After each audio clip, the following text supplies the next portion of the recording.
What if I told you that what you're looking at right now isn't a rock formation? What if somebody or something cut it?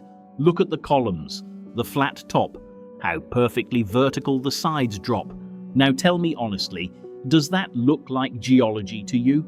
Or does it look like the base of something that used to be much, much taller? In 2016, one video asked that question, and it broke the internet.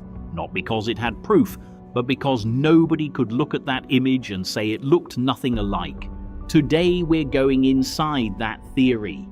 The giant trees, they say, were erased from history, where the claim actually came from, why millions of people believed it. And here's the part nobody talks about, what the real geology of these formations is, because it turns out the truth is even stranger than the conspiracy.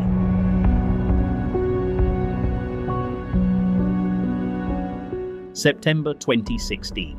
A YouTuber from Crimea posts a video called "There Are No Forests on Flat Earth, Wake Up." 12 minutes long, no special effects, no big budget, just images, narration, and a very specific question.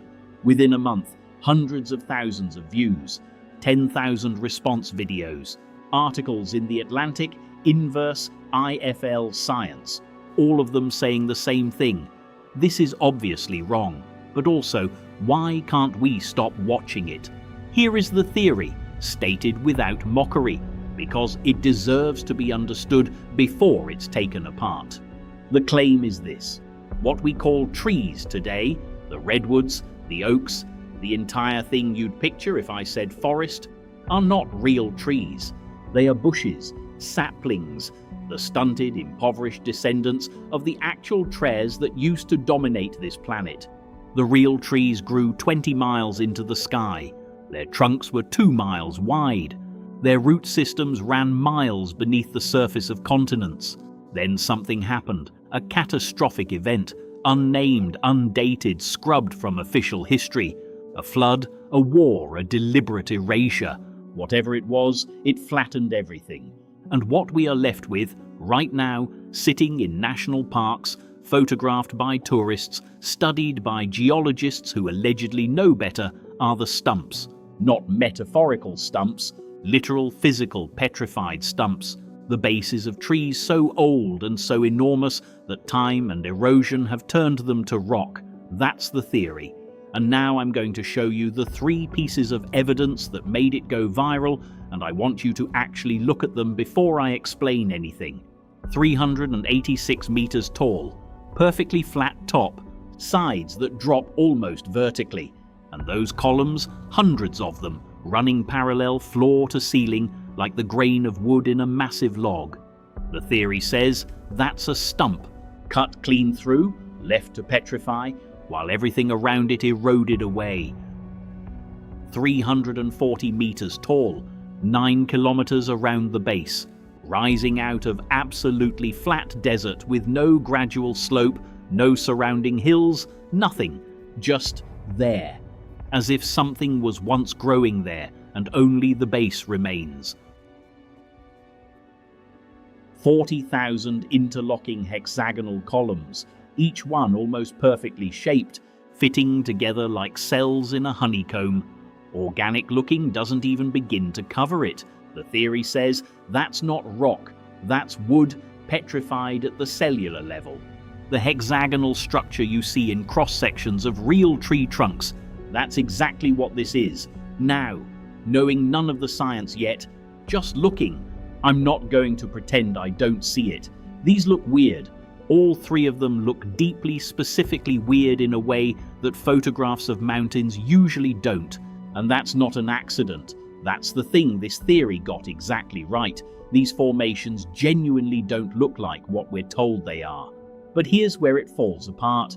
And it falls apart in 2 directions at once.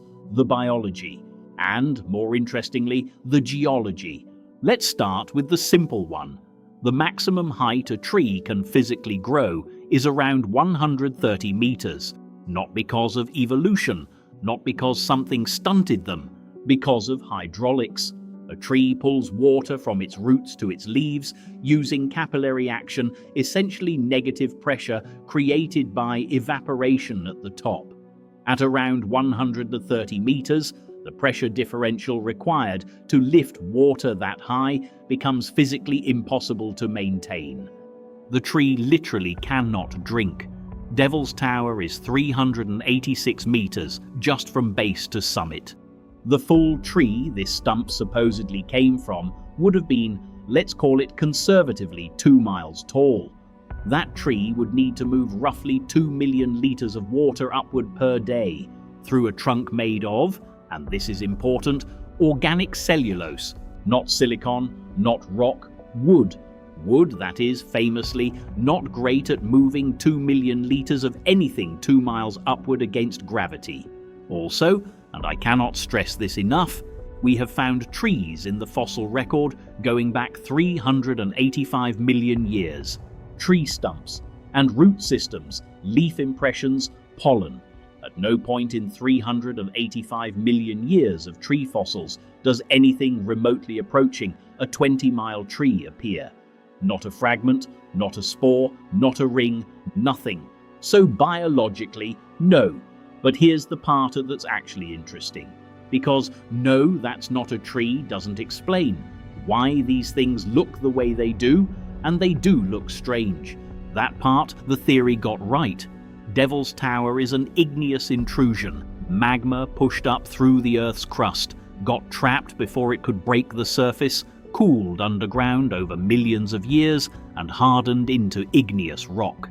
Then the softer sedimentary rock surrounding it eroded away over tens of millions of years, weathered by wind, water, temperature change, until only the hard core was left standing, alone, geometric, flat on top, and those hexagonal columns? That's called columnar jointing. When magma cools slowly and evenly, it contracts. When any material contracts uniformly from the outside in, it naturally fractures along the most efficient geometric path, which is, and this is the part that sounds like a conspiracy, but is just math, a hexagon. Same reason honeycombs are hexagonal. Same reason basalt formations all over the planet independently produce the same shape. Iceland, California, Japan, Northern Ireland. No trees involved, just physics. Uluru, that's an Inselberg, a resistant sandstone monolith left standing as everything around it eroded. 550 million years old, 2/3 of it is underground. The Giant's Causeway, same columnar jointing as Devil's Tower, cooling lava, contracting hexagons. But here's the thing I want you to sit with for a second. Columnar jointing looks organic because the same mathematical principle that governs how organic structures optimize their geometry, hexagons, also governs how cooling rock fractures under uniform stress. Nature reuses good solutions. So when you look at those columns and your brain says, that looks biological, your brain isn't wrong. It's just that the reason it looks biological is because biology and geology are both solving the same geometric problem. That's not a conspiracy. That's more interesting than a conspiracy. So why did this theory go viral? Because the Crimean guy who made that video understood something that most science communicators don't. He didn't lead with evidence. He led with an image, the side-by-side of Devil's Tower and a tree stump. That image bypasses the part of your brain that asks for evidence. It goes straight to the part that recognizes patterns. And pattern recognition doesn't ask for credentials. It fires immediately, involuntarily, and it feels like truth. There's a name for this: apophenia, the tendency to perceive meaningful connections between unrelated things. We see faces in clouds, figures in static, animals in rock formations. It's not a flaw. It kept us alive. The brain that saw a shape in the grass and assumed predator survived longer than the brain that waited for confirmation. But in 2016, that same hardware was running on social media, where you don't need evidence to share something, you just need a feeling. And here's the part I think actually matters. The people who shared that video weren't stupid. Most of them were people who had spent a decade watching institutions get things spectacularly, demonstrably wrong. The 2008 financial crisis, Iraq, the opioid epidemic, a long list of moments where the official explanation turned out to be either wrong, incomplete, or a lie. When trust in official stories erodes, the gap doesn't stay empty. Something fills it. And the giant tree theory filled it with something that felt like they didn't tell us the full story about the world itself, the physical world, the ground under your feet. Even that has been managed and explained away.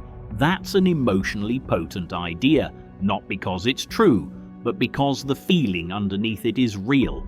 But here's what I really want to leave you with. Because the conspiracy theory said Earth once had forests so alien and enormous we wouldn't recognize them.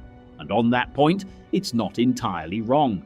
385 million years ago, in what geologists call the Devonian period, the first real forests appeared on Earth. They were not like anything alive today. The dominant tree was called Archaeopteris, 8 to 10 meters tall. Normal, right? But it reproduced using spores, not seeds. Its root systems rewired the chemistry of the entire planet, literally changed the composition of the oceans and atmosphere. Then there was Prototaxites, a fungus, or possibly something in between a fungus and a plant, that grew up to 8 meters tall and a meter wide. We still don't fully understand what it was. And before those, the Carboniferous period, 350 million years ago. Forests of scale trees called lepidodendron, up to 50 meters tall, with bark that looked almost reptilian. So much plant matter that when it died and compressed over millions of years, that's what became coal. The coal we burned to power the Industrial Revolution came from forests so ancient and so alien that nothing alive today looks remotely like them. So, were there trees on Earth so different from what we know today that we barely recognize them? Yes. Were any of them 20 miles tall with trunks 2 miles wide? No. But the real history of life on this planet, the actual fossil record, the actual geology, the actual story of what has lived and died and transformed on this rock over 4.5 billion years, is so much stranger, so much more vast, and so much more genuinely mysterious than any conspiracy needs it to be. The giant trees weren't erased from history. They were turned into history, into coal, into rock, into the ground under your feet. And if that doesn't make you want to look at a plateau differently, I don't know what will.